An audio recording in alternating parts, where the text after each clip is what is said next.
Hello, children. Welcome to your English class. Today, I have come here with a very beautiful, very emotional poem based on the relationship of a daughter and a mother. The title of the poem is My Mother at 66. It has been written by Kamala, a versatile and very original writer of our country. She belonged to Kerala.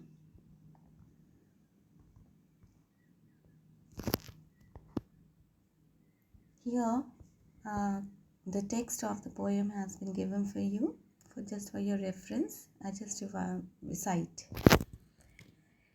Driving from my parents' home to Cochin last Friday morning, I saw my mother beside me, doors open-mouthed, her face ashen like that of a corpse, and realized with pain that she was as old as she looked, but soon put that thought away and looked out at young trees sprinting, the merry children spilling out of their homes. But after the airport security check, standing a few yards away, I looked again at her wan, pale as a late winter's moon, and felt that old familiar ache, my childhood's fear. But all I said was, "See you soon, Amma." All I did was smile and smile and smile. In this poem, various themes and important points have been discussed by the poet. Few of them are aging, a natural and inevitable process, loneliness that is generally experienced by aged people, guilt experienced by children for not being able to look after their aged parents owing to their jobs or other responsibilities, mother-daughter relationship, agony of separation, fear of loss, nostalgia. See, children, though aging is a natural process, yet the fear of separation from your loved and near ones is very painful. The poem talks about the feeling of loneliness that aged people experience and the feeling of guilt which their offspring or their children experience for not being able to be with their parents in their old age. The poem also explores the feelings of melancholy and pain that the daughter experiences while leaving her mother all by herself at a ripe old age. The agony of separation is brought forward in this poem very explicitly. The poem, in a way, also sends a very strong message to the youth of the day. Do not be so busy in fulfilling your desires and wishes that you forget to take care of your elderly parents when they need you the most. We should never forget to show our love, affection, and concern for one's parents. Through this flowchart, you'll come to know each and every important point discussed in the poem by the poet. Here, the poet Kamala and her mother, they both were traveling to Cochin International Airport in a car. Kamala had been to her native place and now she was departing. She had to leave. So she, along with her mother, they both were traveling towards the Cochin International Airport in a car. On the way to the airport, the poet observed she looks at her mother, who was dozing, who was sleeping on the way. She was dozing with her mouth open, Her face was pale like that of a corpse. Corpse means dead body. It lacks glow and strength that was once enjoyed, that was once flaunted by the poet's mother when she was young. And it is a strong message that the poet's mother's death is imminent. Any time in the coming future, she will be no more. She will not be along with her daughter. She looked dull, weak, and later in the poem she had been compared with winter's moon. Winter's moon is always a symbol of decay, of death, aging. After observing all this, she feels fearsome, sad, pain. She was agonized and she was nostalgic about her childhood fear. What was the childhood fear? See, children, you might have observed that small children, whenever they cry, they always say mama, mama. They don't take any other name because they are always fearful, they are afraid of leaving their mother's company.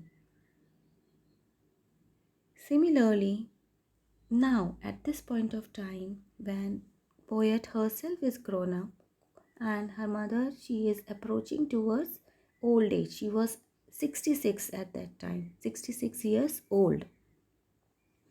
That time she realized that again in her life, one more time, she has to face the pains of separation from her mother, and this time this separation will be permanent, not like earlier separations. Earlier also she was separated from her mother when she got married. But after that, she got chances. She keep coming towards into her mother. She kept meeting her. She kept enjoying her company. But now the mother is growing old, and children, death. It is an inevitable moment of any person's life. One who takes birth will die someday. To overcome all her fears, all her sadness, what did she do? She just looked outside the car, and just to provide contrast in the poem. While she looked out of the car, she observed sprinting trees and merry children. Sprinting trees here refers to means when we travel in a moving car, you see that the things outside the vehicle, it keeps moving in the opposite direction. Similarly, the trees were sprinting. Actually, they were not sprinting. Here the poet has personified trees. She has given human traits to trees that they were sprinting. Actually, they were there on their places, and children were happy. They were playing in their full spirits. They were enthusiastic. All these things provide contrast to old age. These things refers to youth, energy, life, vitality, and strength.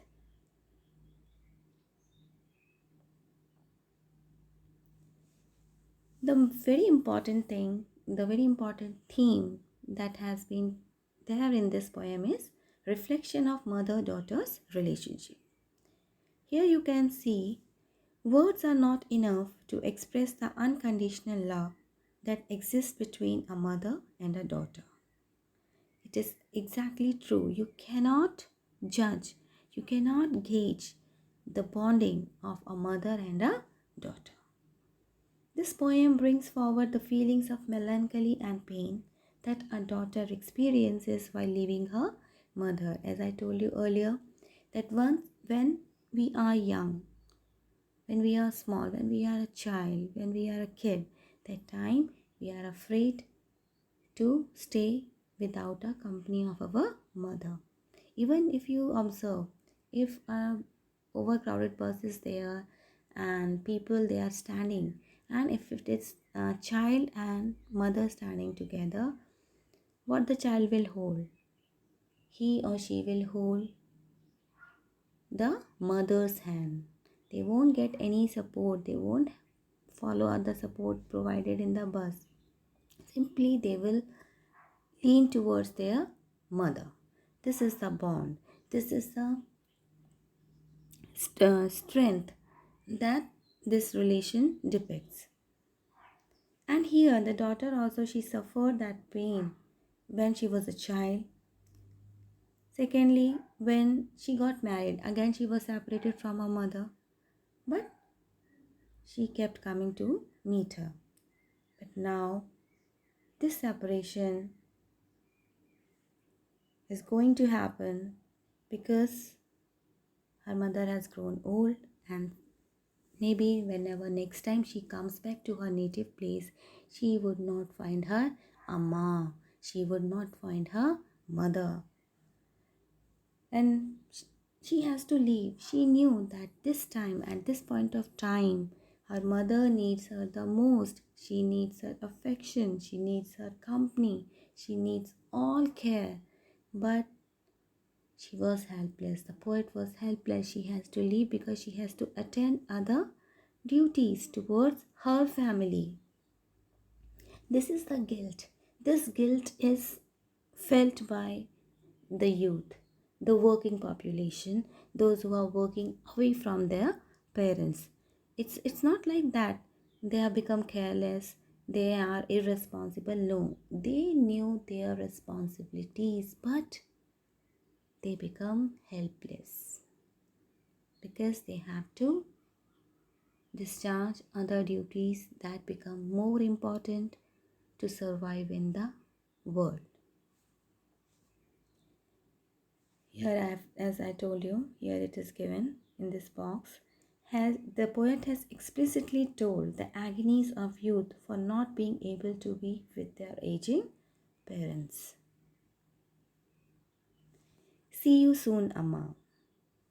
These were the parting words. These were the words that were spoken by the poet when she was leaving her mother at the airport. When they reached airport after all the security check-in, everything, after availing her boarding passes, the time came. You can see, and this all these junctures, especially at the airport,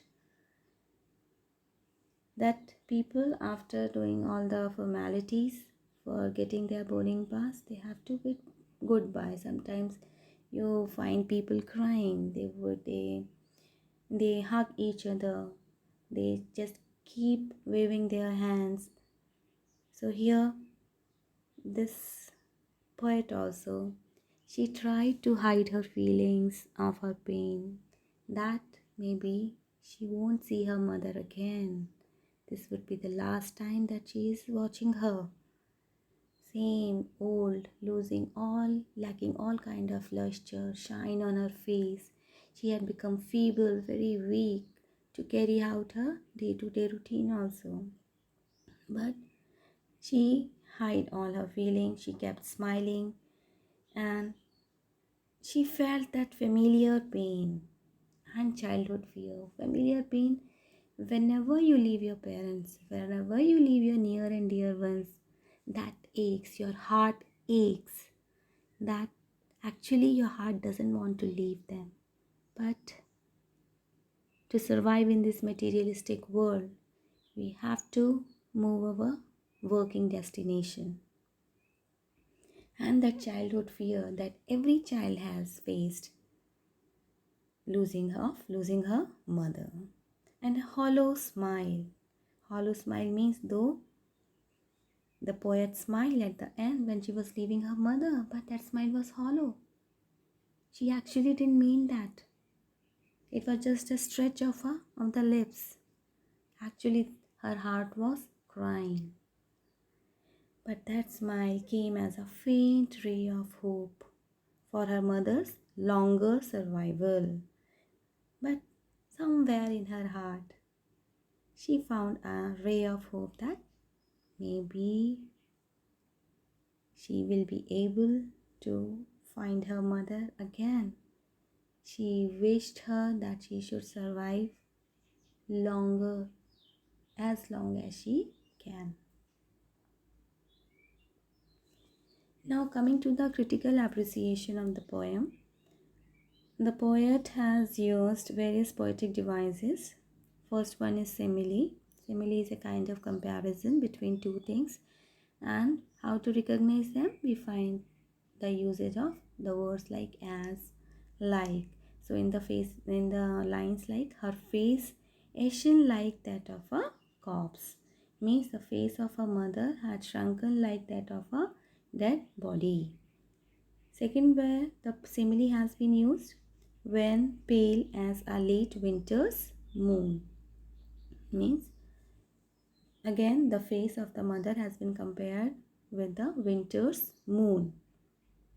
It was when means towards lacking luster. Waning and waxing are the two phenomena you might have read in the changes phases of a moon, when it becomes dull. Second poetic device is personification, as it was explained earlier. Trees sprinting. Trees were not running fast. Actually, the poet has given the human traits, human qualities to the trees. That is known as personification. Then repetition.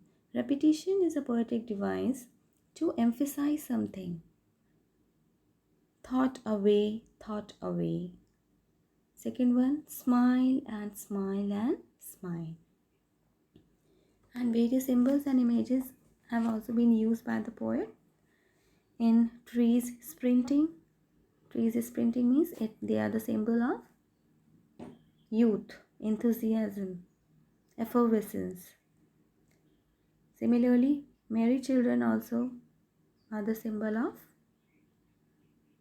youth, enthusiasm, life, vitality, strength, vigor.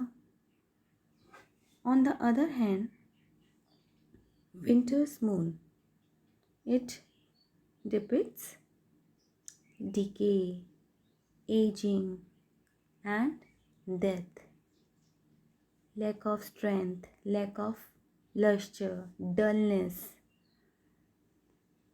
So, these are the various symbols and images used by the poet. Then, coming to the rhyme scheme, children, this poem has been written in free verse because it doesn't have any definite rhyme scheme. How the way the thoughts came, the poet has just penned them down. Thanks, children. Take care of your elderly parents when they need you the most. Stay home, stay blessed,